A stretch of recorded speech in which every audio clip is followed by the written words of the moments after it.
大家问千万字，大家要和大家做伙来拜一日。咱台湾有真侪地头所在，拢可做公馆。另外，还有一句话讲：先生不在馆，学生唱海馆。今仔日要甲大家小解这一日，咱同齐来看到，这就是馆，公馆的馆，读歌万馆第二条。馆就是互人食大的所在，咱讲宾馆、旅馆。嘛，当讲是互人大的所在，或者是宿舍，像咱讲公馆。嘛，个讲是提供互人食食甲娱乐的所在，像咱讲茶馆。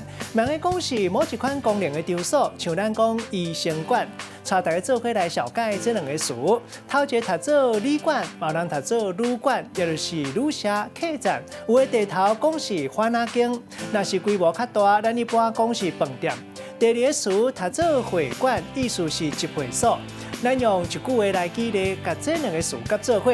譬如讲，即抓去日本游览，咱有住伫交通里边大碗高满钱的商务旅馆，嘛有住伫咧深山那内高级的温泉会馆，会当浸风水兼食高级料理。今仔日小解这一日读做馆，提供给观众朋友来参考。